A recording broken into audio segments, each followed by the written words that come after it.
that's relevant. But hey, welcome to the Oh So Spurs podcast. Yeah, we're still smiling. It was a tough game, but we got a point, didn't we, guys? It wasn't all bad.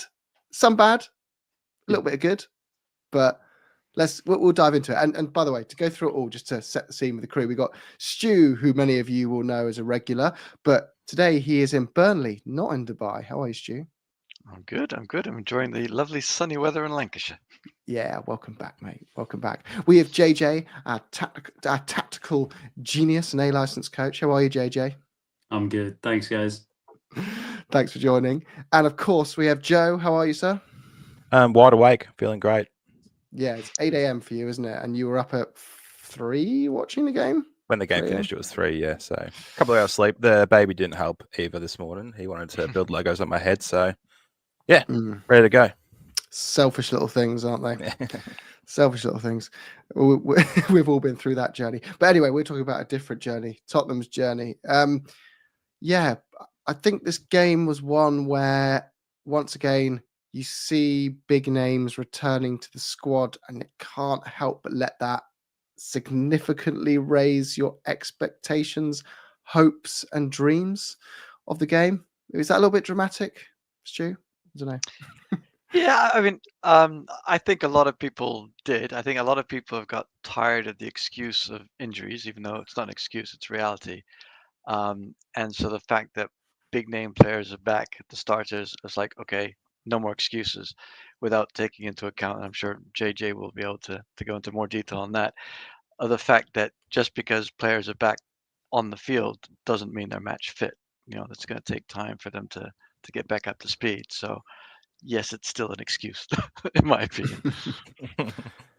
JJ, and from JJ, from your lens, were injuries and match fitness still a factor in where we struggled today? Because some of those areas we struggled overlapped what we discussed in the last analysis, right? The front three was more cohesive, but still wasn't particularly cohesive, and it was still those running lines were still an issue, and the midfield was still kind of carved through quite easily, wasn't it?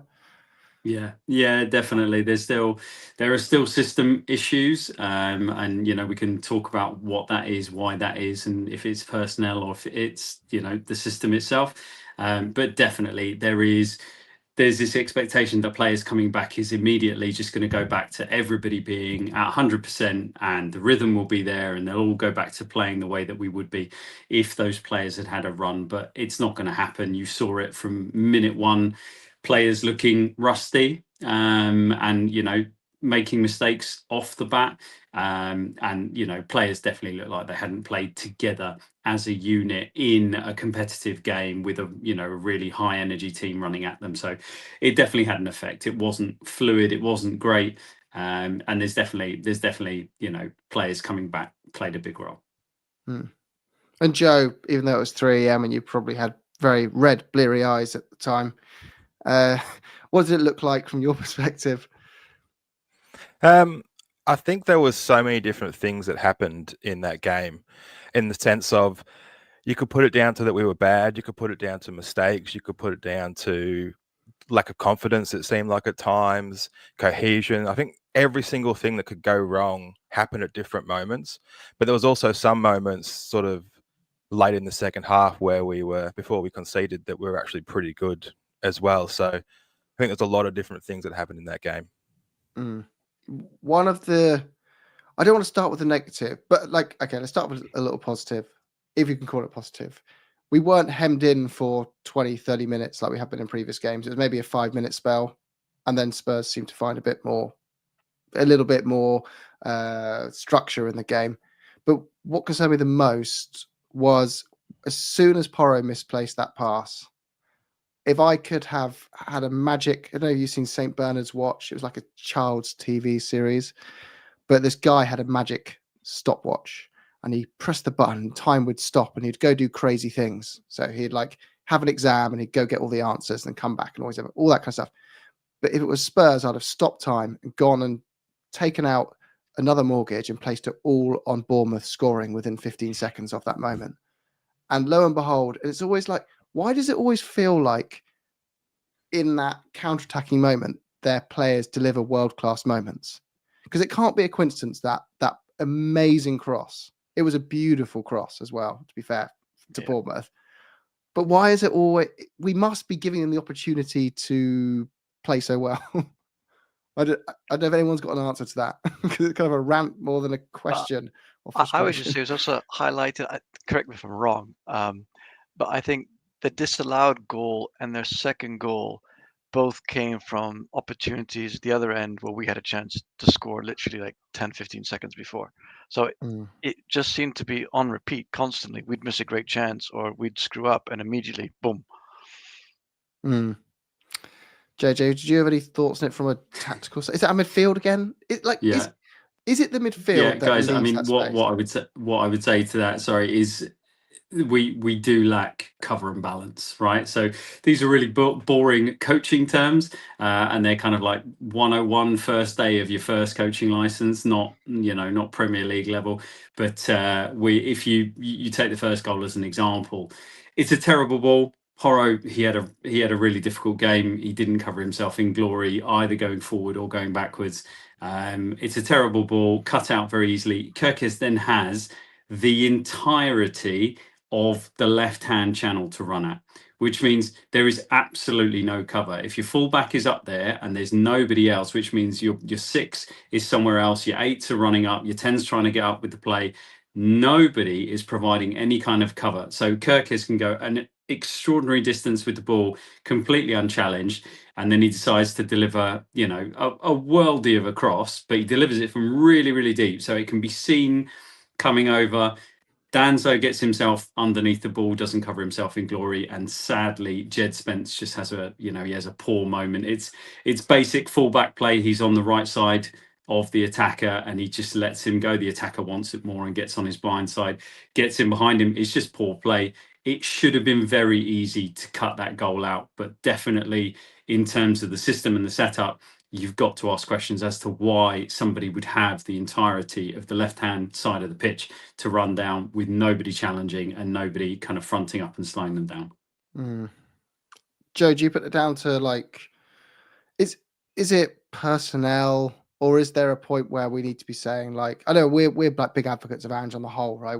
I'm not saying we're not all calling for his head. We're not all saying I think most of us still feel he can succeed at Tottenham with the right tools, but there's got to be a fair criticism of we've seen that situation happen a lot and it's still happening. And even if you don't have the players to perfectly handle that situation, do you feel he could do something differently to maybe nullify that situation happening on a weekly occurrence?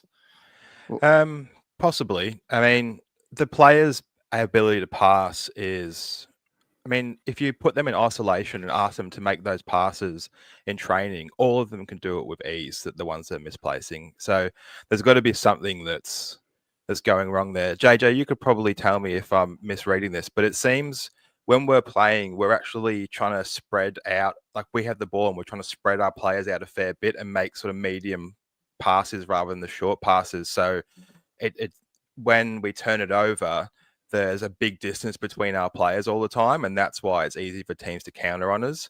Am I misreading that there's a lot of space there? Well, normally when you see teams build up from the pass, it's short, quick passing with building up from the back, but we're a bit stretched. And it's like Bentancur, for example, he'll get the ball down on our wing and he'll just play it into the middle. Like that's meant to be where the next player is meant to be in our progression. But it makes Bentancur look really bad. But I'm sort of starting to think maybe he's the one doing the right thing and no one else around him is actually getting to the spot where we're actually meant to be building up for. So to me, it kind of seems like a cohesion thing and those distance between players that are making us easy to counter on. Is that my ride with that, thinking that? I think it's a very fair point. What I would say is from, me having a little look at Ange's system, once I knew that he was coming in and seeing some of his games, My reading of it is that what he wants to do is he wants to keep his attacking three high and wide. So he really wants to pin back defenders, create space and open up space for his midfield three to rotate and to move. He wants really, really high line to kind of condense the pitch. But you're right, it doesn't look that way. It always looks as if there are huge pockets of space everywhere. And so it's a question as to whether the rest of the team is not moving up and moving into the spaces that they should be to really condense the field and to make it much more difficult for the opposition to get in. And definitely to the point about executing on your passing, it's very simple. At this level, if you don't execute your passing, any team is going to struggle. It just seems that it's very, very easy to play against us. I was wondering, JJ, also on, that's obviously we've got the ball and we're going for, but defensively as well, is it that the six is not doing what they should from a cover perspective, or is it just the system that isn't working? Yeah, I mean, it's the $1 million question, Stu. We looked at this a little bit the other day. I think Bentancur has come in for a lot of stick recently, but for the most part, in terms of what I'm seeing him do, the positions he's taking up, my reading of it is that he's doing what the system is asking of him. He's going to the places he needs to go, and he's trying to do the things that are being asked of him. I don't think, I don't think Ange will have played him so consistently in the six since he's been back if he wasn't doing the things he's being asked to do. But I definitely wonder whether, and we did see it a bit later on in the game, I think it's for the second goal. Again, the idea being that a centre half is supposed to step out and maybe not having Van der Ven and Romero. So they're supposed to step out and they're supposed to provide another number in the double pivot, in the kind of number 6 zones. And Danso gets it wrong for the second goal. So again, he's late. He doesn't get out and he doesn't get there. And what you end up with is you get a striker running into the channel in behind, and they work it beautifully. It is still too easy to come through the middle. And if you look at it, you'd say, well, where is our defensive midfield cover? Where are they? What are they doing? I think on this occasion, maybe it's Berrival doesn't cover himself in glory. And Ange always talks about, he doesn't so much put, emphasis on 6, 8 and 10. He wants all of his three to be able to do bits of 6, 8 and 10. All right. So maybe that is a player quality issue or an understanding issue, but it's definitely something everybody's identified. We consistently concede space and concede goals from it. So it's got to improve. Something's got to happen, right? Just quickly to pause there, just to say the members, Sean, Reese, Billy, Kem, yeah, we will get back to your questions in a minute. Members, you will get your questions read out on all of these. That's part of the promise for our members. And also just a shout out to Alan, who leads Tottenham Logic TV, because I know we're going to do a lot with the collab soon. Shout out to you. But yeah, we've spoken about it before. Like it's, I do want to kind of put a little bit of, I don't think there's ever been a bigger noise and momentum behind wanting to change a manager since Ange's tenure, like to wanting change now. That it's definitely hit, I think, at least 60%, 70% people wanting a change now. Like and even of that percentage that want him in, a number of them are saying, I only want it until the end of the season. Now I'm kind of like on a lonely hill dying on the side of keep the guy, give us tours, but I get that. I can't say to anyone, you're wrong for wanting a change when we're 14th, 15th. Like, I can't tell you that. Like, you are right to say I'm the idiot in that situation, or whatever you want to call me on social media. But I do have some defense, and I think Stu's touched on it before recently in our WhatsApp groups and stuff. By the way, members, you can join our WhatsApp group. If you haven't, you should join it. But he mentioned some people go no excuses now. Van der Ven back, Romero's back, Odegaard's back, all these players are back. It should be zinging now. And it's yeah, but just because you're back, it still means you missed 4 months of football. You don't just jump back into a team and then just magically play amazing again.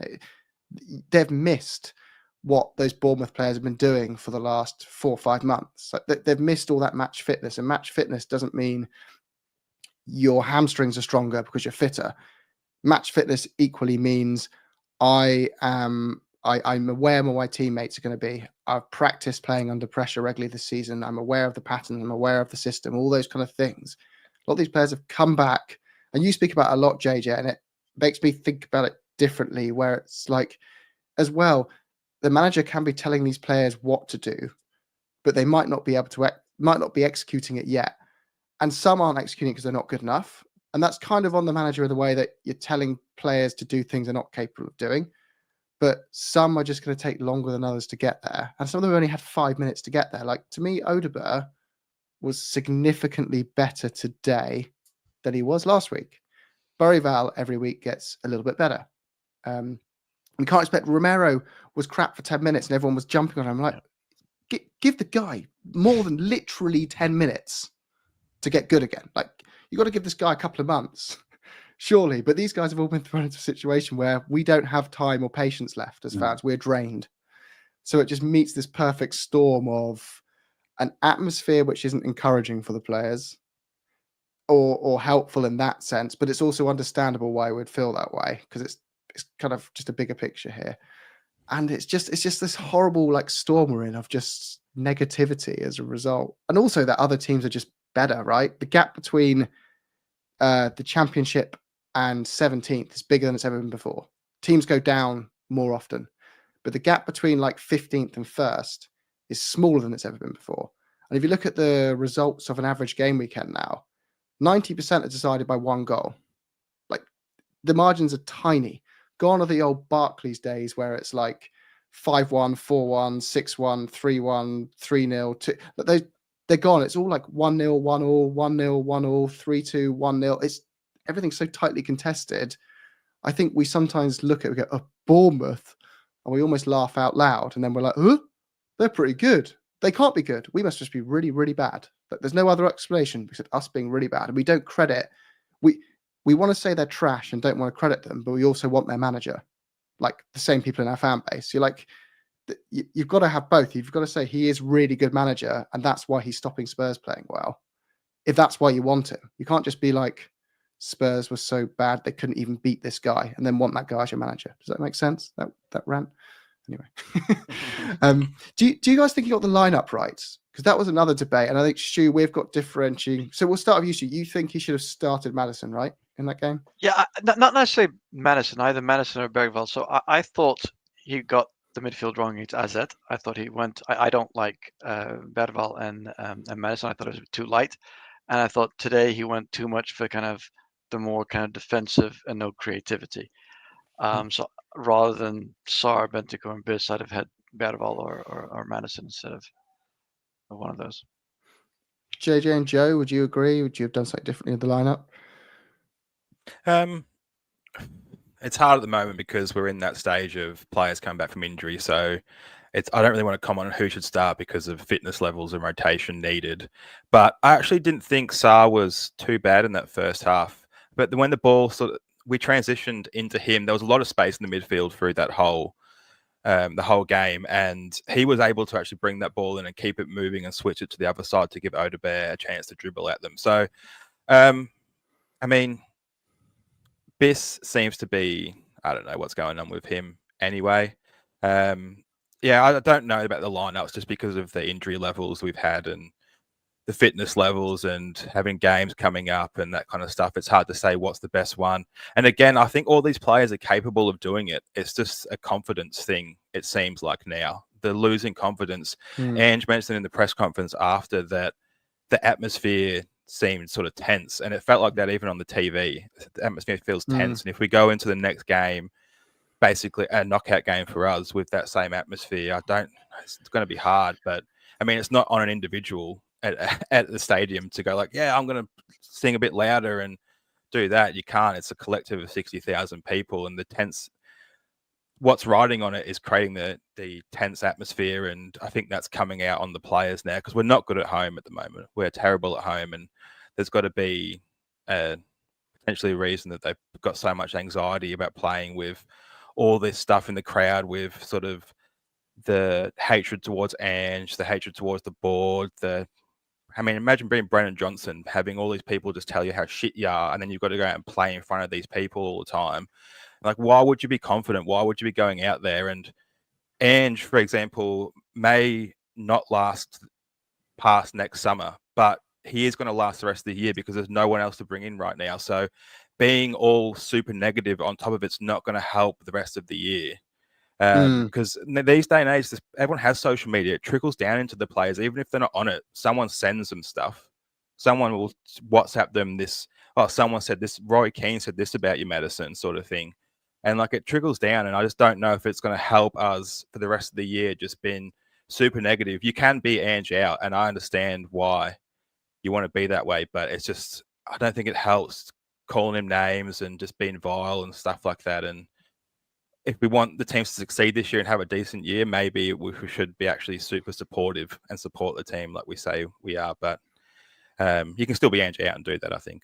Yeah. It's not like it's... I went off track. No, you're right, but it's not the fans' fault we're in the situation in any shape or form. No. But we as fans can either probably make like a 5-10% difference in one direction or the other. If we go all in, we can probably make it 5-10% easier for players each week by just bringing them a positive atmosphere that makes it more difficult for the opposition and slightly more confidence boosting for them and energetic for them to be in that environment. Or I think the stance we're kind of on is more it's a complicated frustration that's come to head from 10 years of mistakes, not just this team now. Yeah. But it doesn't help. Like Brennan Johnson, and when I sit every week, I sit next to someone who's got an 1882 bracelet, but they also cheer Levy out. And I'm like, you're wearing an 1882 bracelet.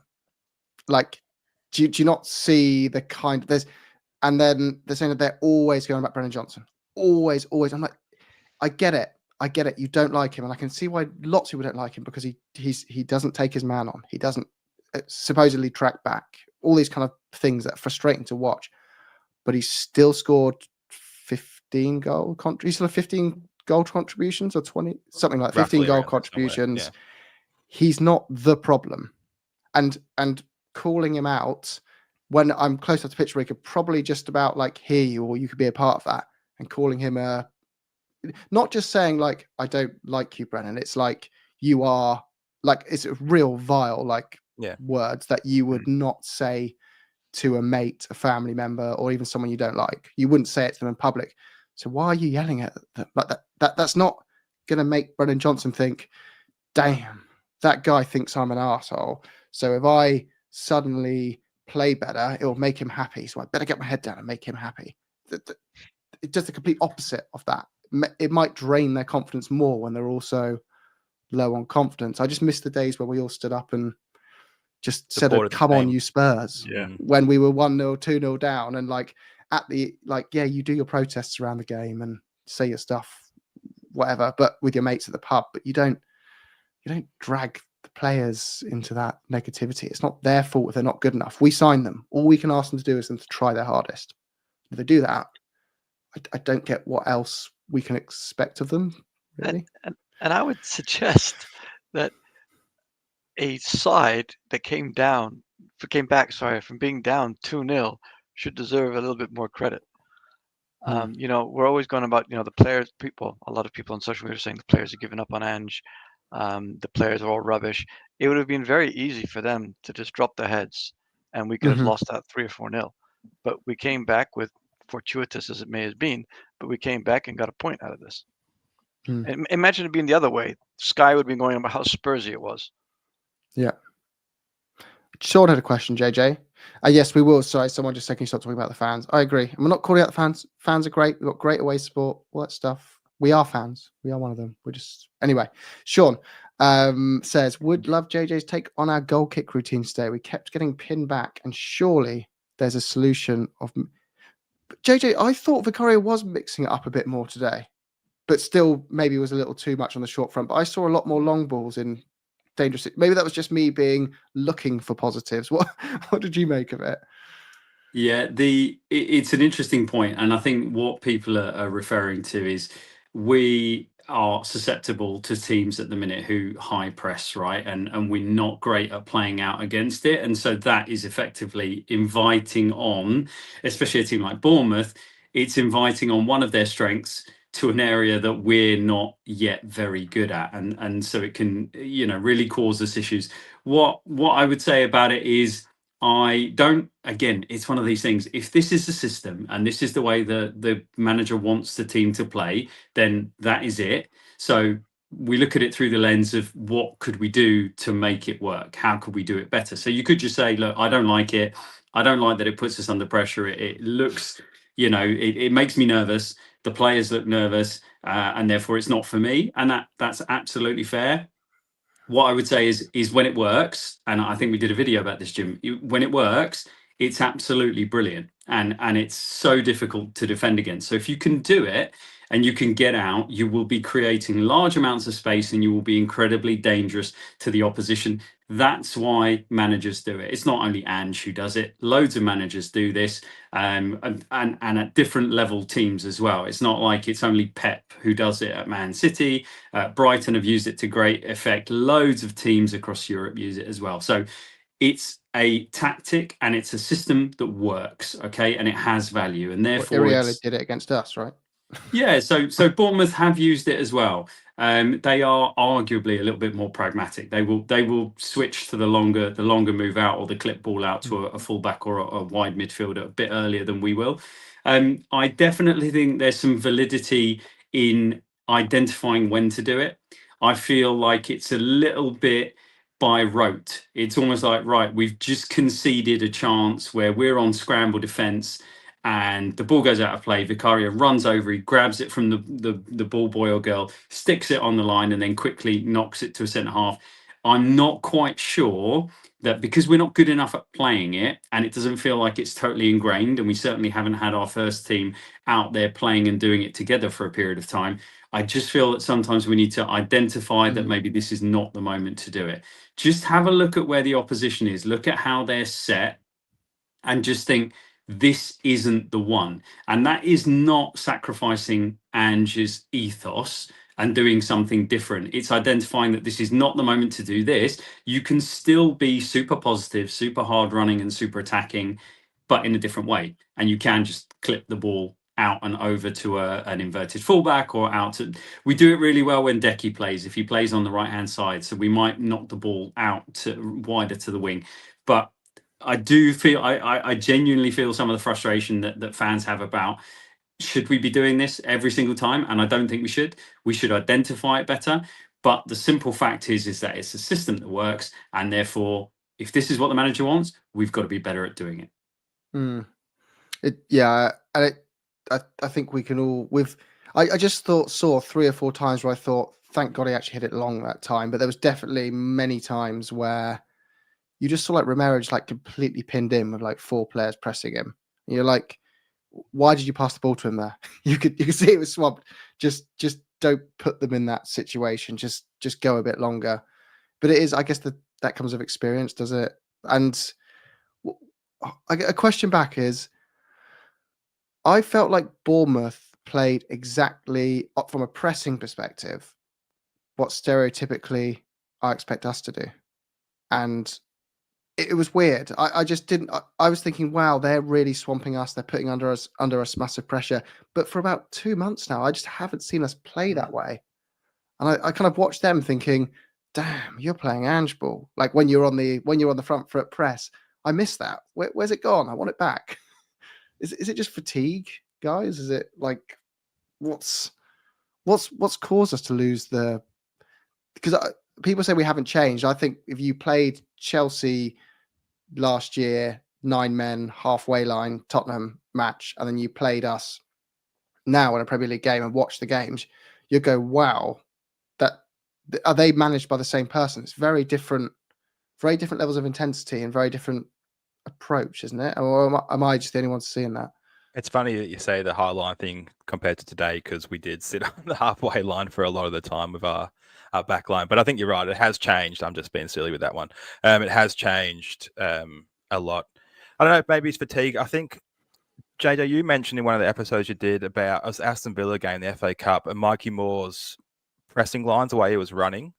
And to me, that's what it kind of feels like. It kind of feels like it's not just the ability on the ball for some of these players. It's the way that they move within the structure that could be the fact that the press isn't as good as what it was, especially the fact that we took teams by surprise early in Andrew's tenure with it, because teams didn't know what we were. It's the same with NFL. They have a new person comes in and there's not much film on them, that kind of stuff, so it's harder to adjust, and then teams get more film and watch more and understand more. But I mean, Dom Solanke today, I mean, that's a positive, really. I think it's funny.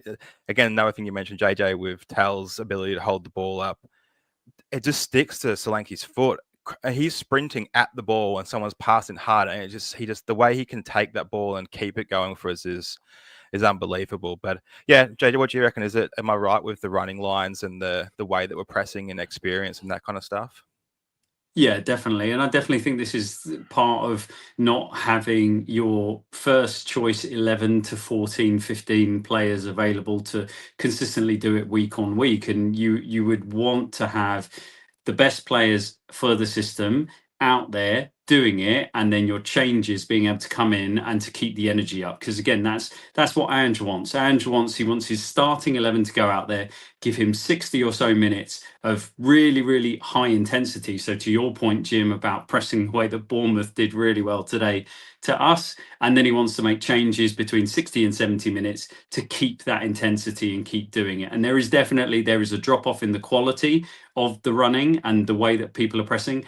Watch Dom Solanke. Anybody that wants to watch, and this is basic stuff, it's not like he's doing something really kind of high level or difficult. He's just making really intelligent runs where the angle that he will take and the way that he will press and the intensity he does it with will cut down the options of the player that has received or is receiving the ball. So the ball is traveling, Solanke's traveling at the same time, which is what you're supposed to do.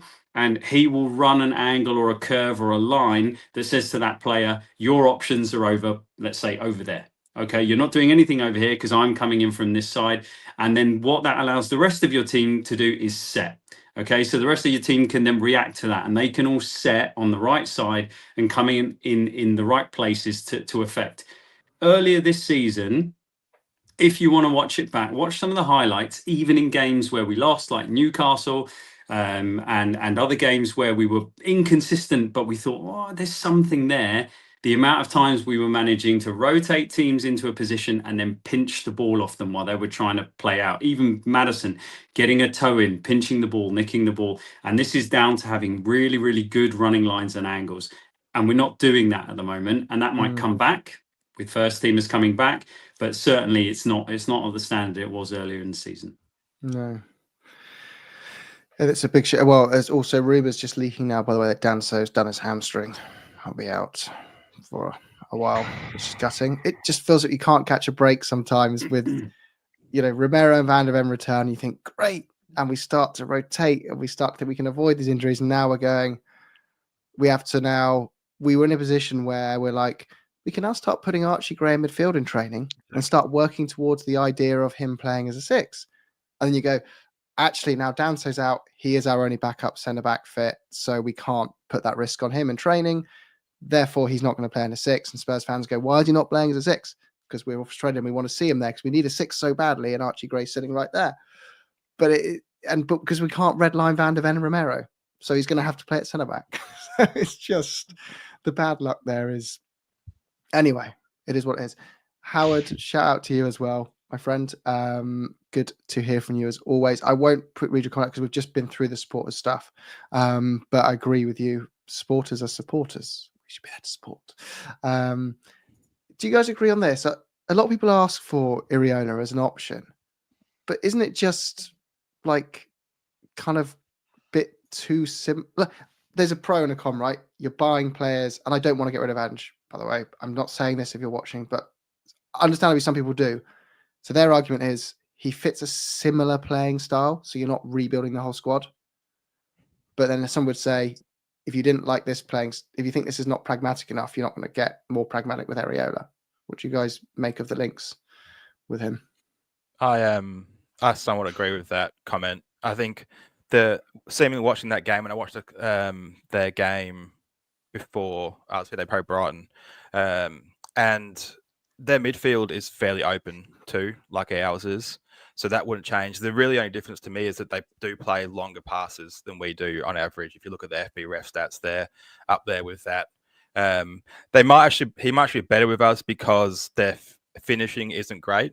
Bournemouth's in general, they actually don't take all the chances they create very often. So it could be better in that. But I think it would be too much of the same. Other than the fact that we don't play out from the back as much. So if you want a different thing, then it's probably not going to be too much of that.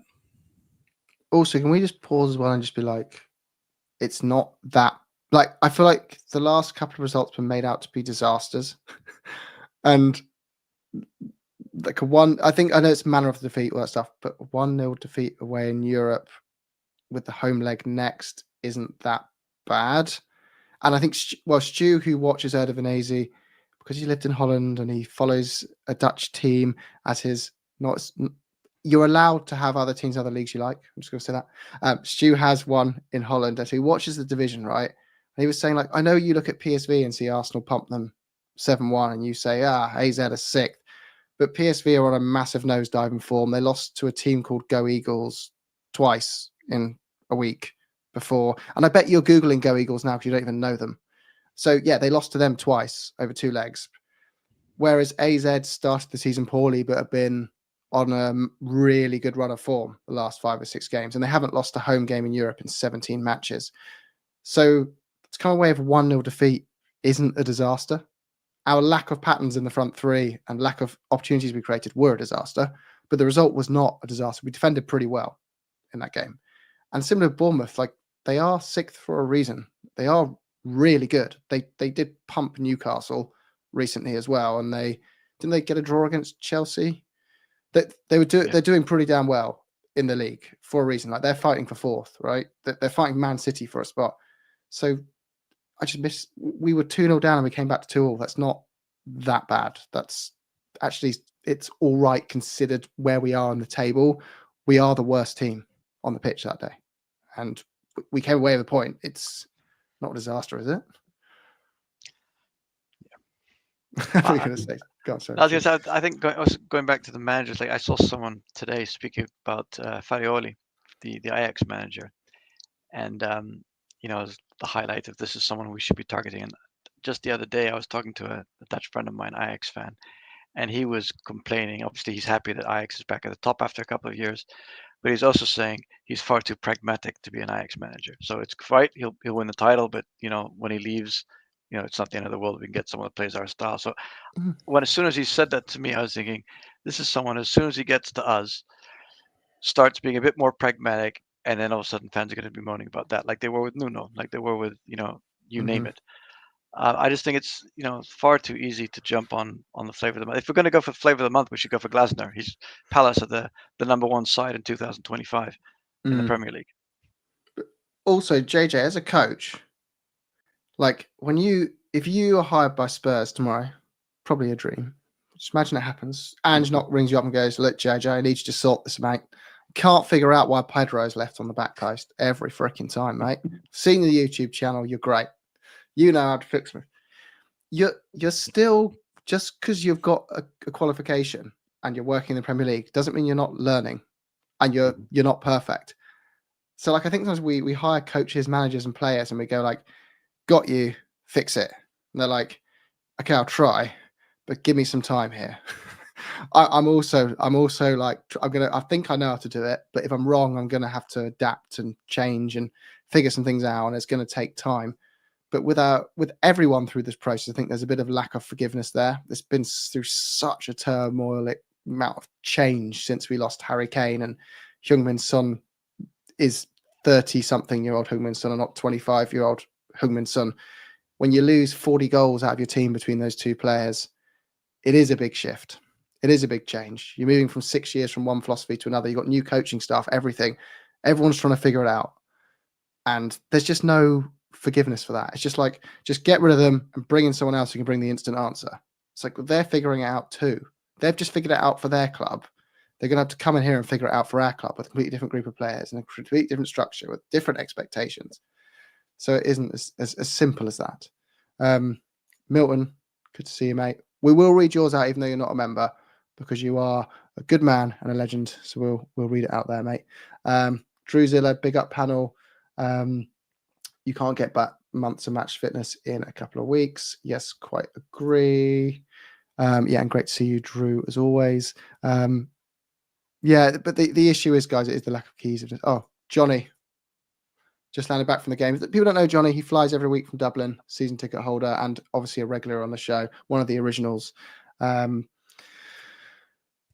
much of this, guys, is down to just not having the consistency in the 11 and just knowing each other's patterns versus players not being good enough? Do you think? Yeah, that's how I read it. Yeah, like pretty much that. Do you think if our strongest 11 had stayed fit and mostly played together, the players are good enough to be in the top 4?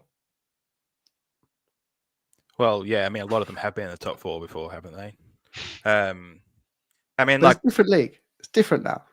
It does change. Yeah, it is. That's true. Yeah, I mean, that's part of it as well. Is that there's a lot of these teams have so much money now and around there. Like Bournemouth aren't a poor club, and this model that they're doing, which we kind of are doing, of bringing these young talented players in that they know they have a stepping stone opportunity if they perform at this club, is working well for them. So there's a lot of good teams around and stuff like that. But Porro's, I think, is a good example. I don't know what's happened to him, to be honest, but maybe it's just too much game time. But last year when we finished 5th, which would be Champions League this year, maybe, people were saying, like, is Porro one of the best right backs in the league? But it's just, he's definitely not this year, without a doubt. So these players have the ability to play like none of us could ever do. It's the 0.01% of the people on the earth ability to play these players have. So they can do it, I believe. It's just people take for granted what goes on in the brain in sports. It means so much, and what the environment they're in. I mean, it must be hard to sit there and have all these losses for the players and their mentality. It must be hard to stay strong the whole time. And so, yeah, if someone could give me an answer what's going on inside these players' heads to make them drop off so much, it would be, I think they'd be a millionaire, to be honest. Imagine it's a bit of exhaustion as well, isn't it? Like, I did find it funny. There was a lot of, and by the way, Stu, this isn't like and it's going to sound like I'm having like an inverted argument about the Maddison not starting. This isn't meant to be like fit. But the comment that came out a lot was, as a counter, was these guys have had 8 days rest. Like they should, and I'm not talking about the Maddison selection. I mean 8 days rest in general. They should be smashing teams now. And I'm like, okay, so if I go do really, really intense activity for 4 months, completely overload my body, and then I get probably 3 days rest and then 4 days training, I'm expected to be back to like as if I've had like a whole year off. And like I'm ready to just go again. Like it takes you weeks and weeks to recover to that level.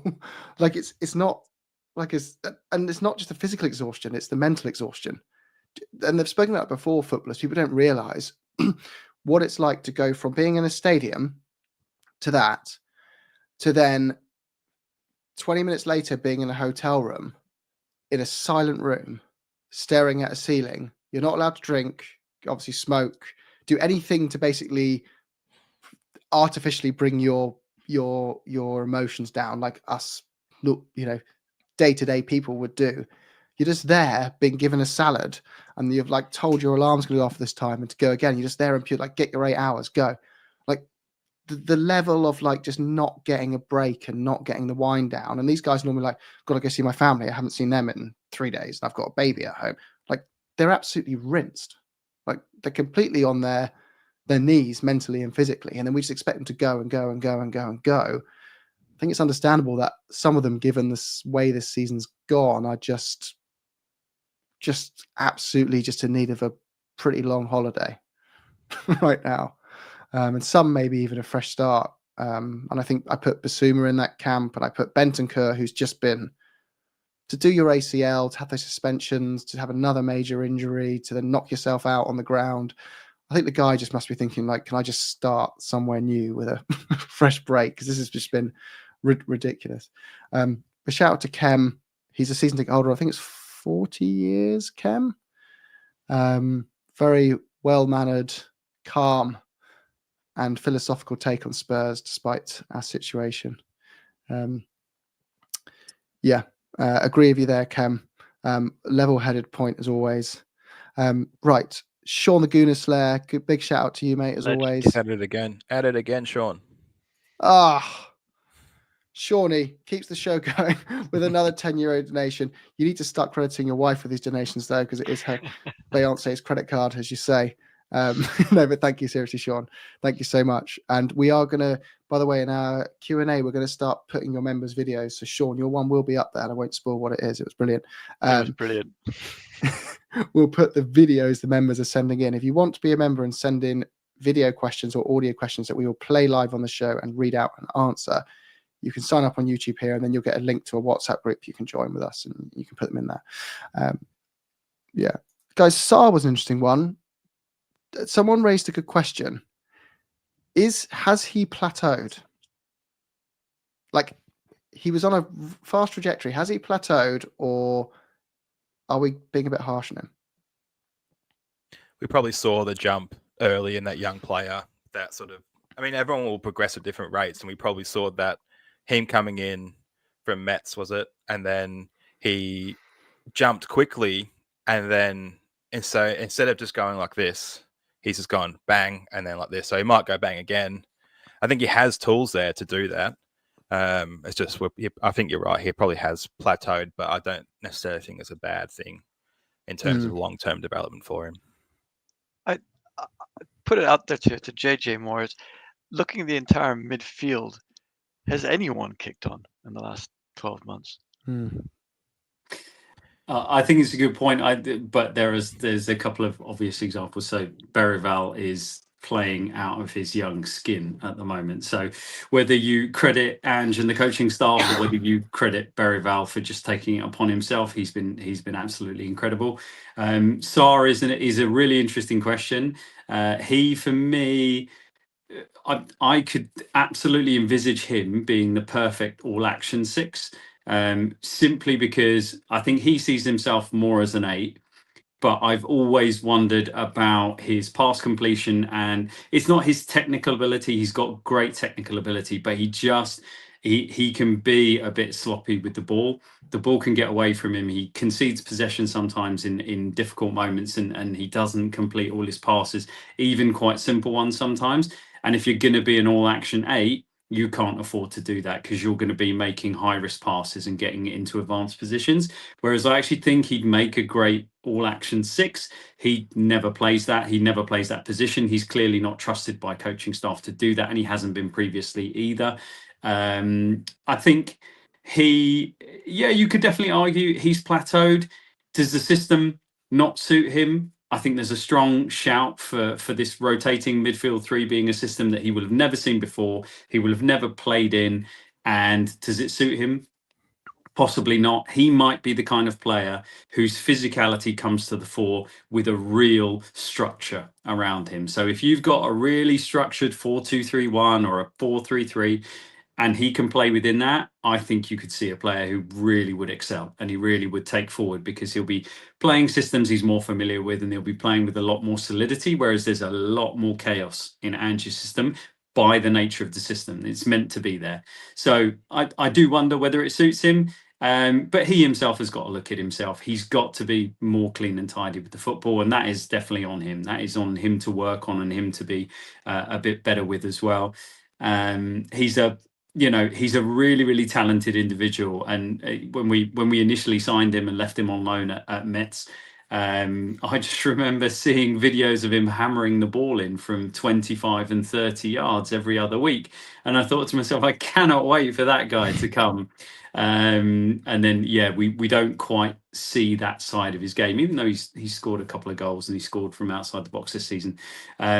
It's a big difference doing it in the Premier League. So it's really hard to say whether he as an individual has plateaued, but he's definitely not having the best season. And, he's got to just tidy up on the ball. Did he mean that goal, JJ? No. Say yes. Just say yes. He's welcome to come on, and I will chat with him live on air.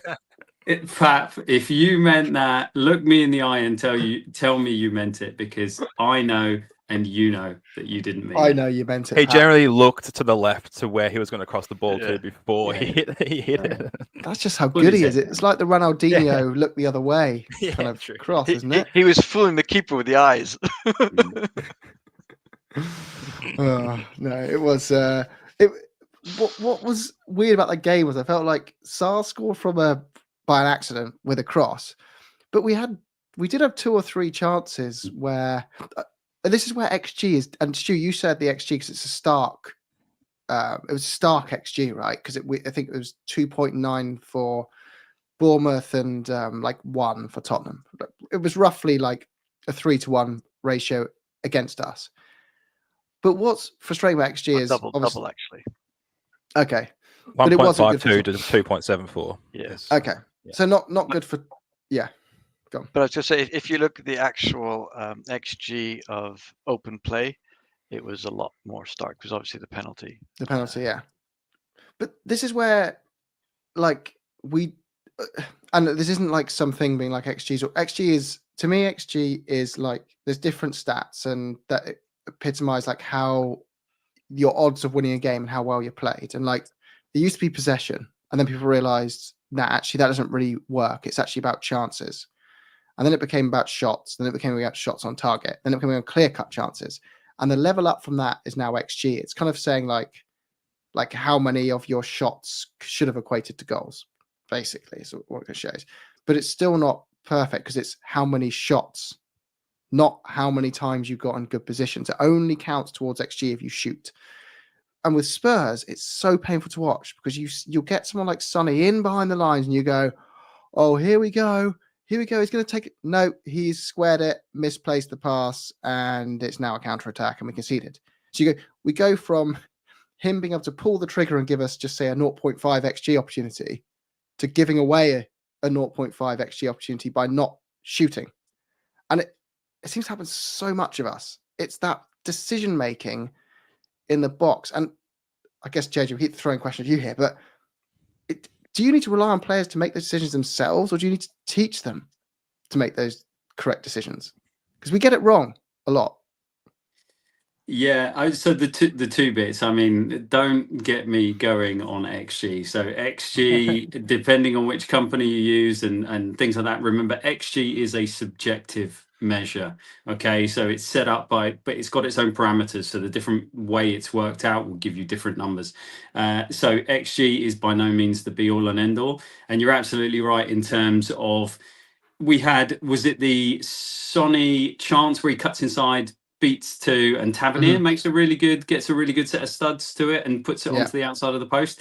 That would have probably been a really low XG number because it hits the outside of the post, so it doesn't count as a shot on target, and therefore you get whatever it is, however they worked it out, 0.1 for the shot, and it's a low XG. So there are loads of reasons why it doesn't really work, and the simple fact is that the hardest stuff that happens in football is at the cutting end. It's at the top end of the pitch, and therefore the players that you have up there are the expensive ones because they're the ones that are there to try and make those right decisions, do the right things at the right time. You definitely there's a lot of time spent on the training ground working on it. Now there's a load of managers and coaches out there who, they work really, really hard on defense, midfield, progressing the ball, and then they're really, really laissez-faire with their front players. They're like, right, we're going to put you in positions, and then the rest is really on you. There are coaches that do that. They say, look, you guys are up there, it's your job. Sorry, Joe? Was Mourinho like that? He did that, didn't he? Yeah, absolutely. Well, I've heard stuff about Mourinho, as in he would literally tell that there are times he would tell his strikers physically where to put their feet and where to go and stand. But yes, to a certain extent, there's coaching philosophies that are about we get into positions and then we train and we do loads of different finishing so that when you get in that position, you've got the feel and you've got the touch for all the different things that you can do at any given moment. Now, there are other managers, and I think Pep probably falls into this camp, who are a little bit more prescriptive. about what's going to happen in the final third, how they're going to get in there. If you remember, Raheem Sterling was a great example of a player that they took out of Liverpool.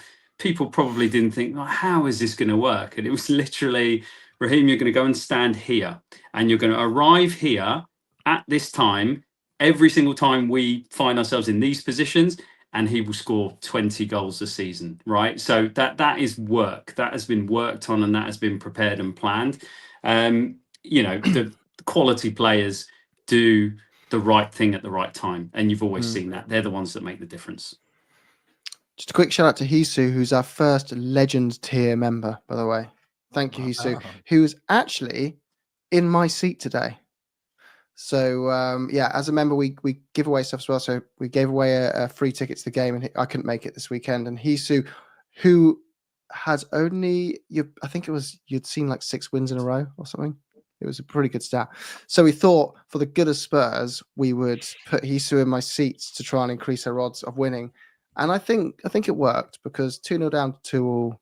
I know it's not a win, but I think that's still a pretty good result, all considered, because we're way worse. So thanks, Hisu. We'll give that to you.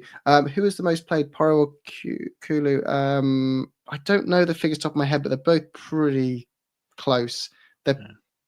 Poro's been getting a bit more rest lately, hasn't he, since the Spence redemption arc and Udogie coming back from injury. But he's still playing a lot of minutes. There's a good question by Boo Daddy Boo. What a question. Good point. No, it wasn't. It was Padani 82. Only Liverpool have scored more goals than us. Which I still find crazy that we've scored the second most goals in the league. We've only lost once by more than a goal. Yet we're 14th. It's just crazy. I can't quite wrap my head around why that is, but there you go. Especially when you think everyone thought when Kane left we wouldn't score another goal to save our life. Yeah, and that is underestimated. Like how much that squad has had to change since then. Like how long, in hindsight, we rested on the brilliance. And I underestimated how brilliant he was when he left. I think I took it for granted and was like, okay, great. Look, we've relied on him too long. Let's cut the cord. Let's just properly build this without being reliant on this E-wing theory, all that stuff. And now I look at him like, yeah, you were pretty irreplaceable, weren't you? I'm we should have built same. around you more aggressively. Yeah, I'm the same. I took it for granted how ridiculous he was. You see some things he's still doing now at the age he is. I am interested though to think what the thoughts of Woody have fit. Like, because I mean, Woody have been able to press like Solanke does, and that's just part of the whole system, not just it. So he would have scored hundreds of goals like he always does, but I just don't. Maybe Ange was like, it's the time now because the pressing ability or desire isn't there for him. So if you can get the 80 to 100 mil for him, whatever it ends up being, then move on. What do you think, JJ? Do you think he would have been able to do the play in this system? Yeah, 100%. At the end of the day, he would not have been pressing like Solanke. It wouldn't have been done. But Ange would have taken what he had and he'll adapt his system. When you have, what is it? He arguably top 5, top 10 players maybe in the world. Certainly in terms of attacking players, you would fit the system around him. He is an elite finisher. He's also a wonderful number 10, dropping in, linking up the play. So even if he was dropping deep, and Ange loves to have wingers that go, he'd fit into the system and he'd score bucket loads of goals. JJ, do you think that Ange has had a similar approach with Johnson as Pep had with Sterling? Says Sean. Yeah, I think that there's a version of it, right? So Brennan comes in for a lot of criticism, and when it's put in the right way, when it's framed in the right way, for me, it is valid. Yeah, Brennan's got stuff that he can work on and he can do better, but him arriving and scoring the goals that he scores, getting into the areas that he does, that is worked on really, really hard. And this isn't some secret that we're sharing with you right now. This has been in interviews. It's been said very clearly by the coaching staff. They work really hard with him on getting into those positions, and he is a good finisher for all intents and purposes. When he gets there, he's clinical, and we've seen the struggles we've had maybe with Timo Werner on the other side, who can't do that. Like, he could get into those same positions, but he's not got the composure or the confidence to do it. And Brennan, despite all the criticism, has continued to do that. So yeah, absolutely, they've had an effect on his game, and it's been a positive effect. And in the best case scenario, he will now get through the season and they will level him up again. So they will improve now his 1v1 game, his taking on the fullback, his creating space, to add another layer to what he does. A final question for everyone, guys. I will ask you all this individually, but it's in relation to Billy's question. So I think what effectively Billy's saying is a squad that Postecoglou managed went from 0 to the stratosphere over the course of a season break. Is there a world in your eye? I think we all clung on to this being something that might happen as a reason why a lot of us want to, keep going down this path, Ash. But do you guys still have faith that there's a chance that in the summer he adds 2 or 3 players, a 6 and the backup wing back, and he replaces Richarlison with someone better, whatever it is, and suddenly you go into next season and suddenly Spurs go from a side that's fighting for 10th and are suddenly back in the top 4 and meaningfully pushing for things? Or do you feel there's just still too much to do for him? I'll start with you, Stu. What do you reckon? I'm still a believer, as delusional as I may be. I just think at the beginning of the season, everyone points out to the beginning of the season, he had the full squad and we weren't getting the results. But I think the underlying stats were showing that the results didn't match the performances. The performance was really good. And Romero, strangely enough, was the one culpable for a couple of, switching off and costing us a lot of points. But the play was very good. And that's what still gives me the belief that the system works. And I think once he gets another window,